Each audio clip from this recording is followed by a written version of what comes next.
The ANC Gauteng elective conference has faced some hiccups after an Ekurhuleni ANC member took the party to court in an attempt to interdict the conference from continuing. This is after a decision by the PEC, backed by the NEC, initially resolved to commence with no adoption of credentials, and that members of 5 branches from the Ekurhuleni region will have 19 of their votes quarantined. Jabulani Sithole took to court to have the decision overturned, which was set aside with costs. Now, for more on this, we speak to ANC veteran and political commentator Omry Makgoale. Dr. Omry, thank you so much for your time, and thank you for joining us this morning. I mean, the conference has already been criticized for its lack of coordination. We've already seen several delays. This all culminated in a court action that we saw taking place yesterday.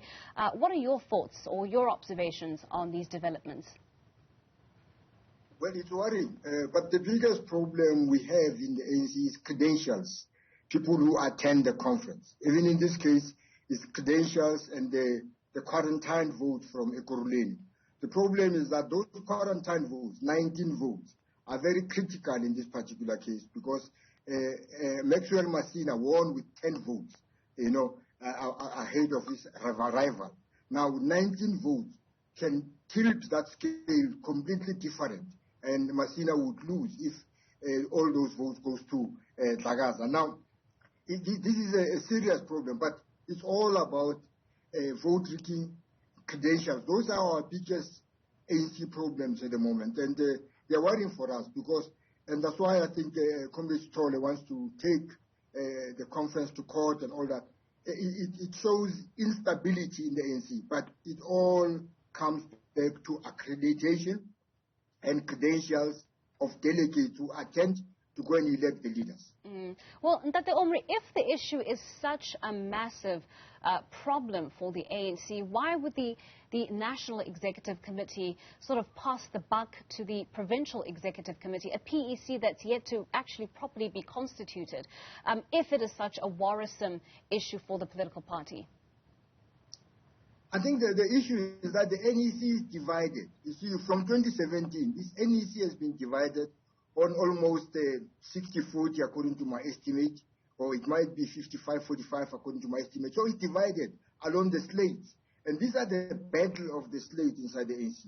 The Tumamina slate and the RET slate, they are fighting, all in preparation to try and take the hot seat in December in the main national elective conference. So that's the problem. It's part of the battle to who must access that. So this quarantining of the votes is intended to make sure that those people's vote does not count, and as such does not influence the outcome of Gauteng conference, the outcome of Ekurhuleni conference, because now Masina has won with 10 votes ahead of Dr. Tlhagaza, who and the 19 votes are still hanging. So if those 19 votes were to vote maybe for Dr. Tlhagaza, then Masina would be out. So basically, it's a battle of the slates and the factions. And it will go on like this because no one wants to be out of the Treasury's office, because it's all fighting for access to the resources, state resources.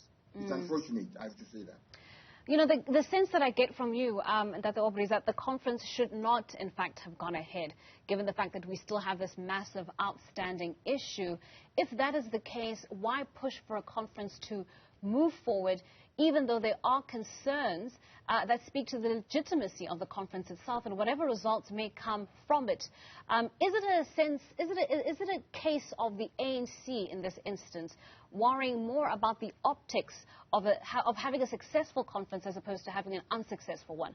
I mean, we all obviously are looking towards the December elective conference. All eyes are on that end road. But I wonder if there is too much of a focus on the optics and how it all looks leading up to that all-important occasion. Yeah, I agree with you. It's all about how it looks like. But basically, in terms of the integrity, that these two factions, remember these two factions, all of them want to have this power.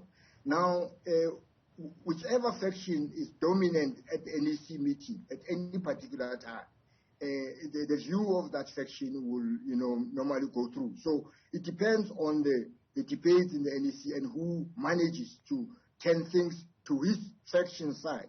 But at the moment, I would say from Ekurhuleni side, is the RET faction that is on the lead because of those 19 votes that are quarantined. And as to how much impact will that 19 votes have at the provincial conference, I don't know, because it depends on other regions, how other regions are going to be like.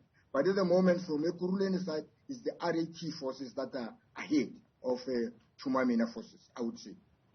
I mean, these factional battles are playing out in a province that we know, support for the ANC in Gauteng fell below 40% at the local government elections last year. And much of the talk, certainly from senior leaders within the organization throughout the conference, has been for the province to emerge united and stronger than ever so that the party can regain some of its electoral losses.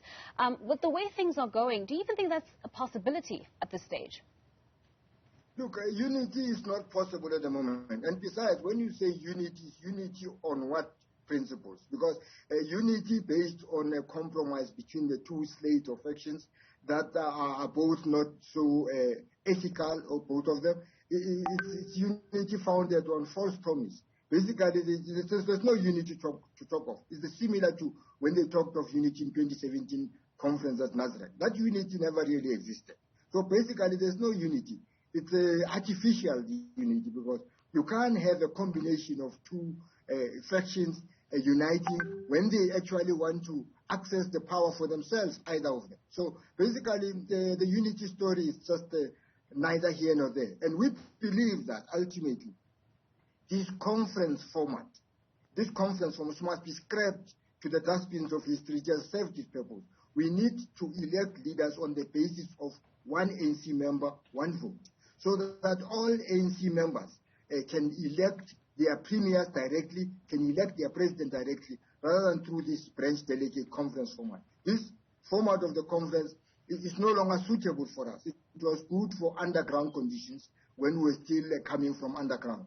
But now, in a mass ANC political party in the 21st century, with IT like this, we no longer need this method. We need every ANC member to participate in the elections of their leaders. Now, we've been obviously watching the developments of several of these conferences this year alone.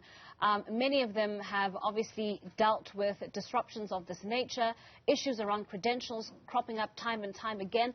Is this likely to hurt the organization come 2024? Because if we're being honest with ourselves, I think the key issue here is whether or not the ANC is able to recover some of the electoral losses that it's endured over the years.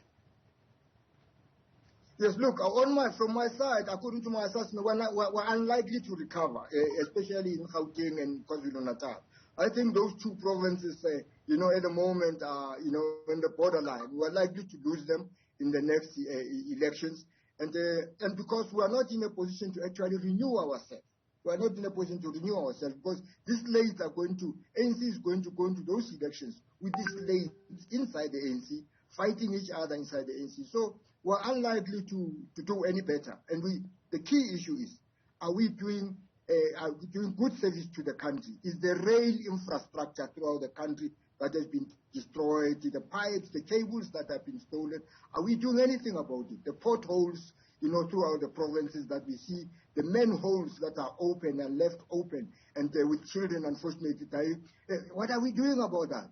But this ANC really is not focusing on those main issues. And this is why we are unlikely to perform well in 2024.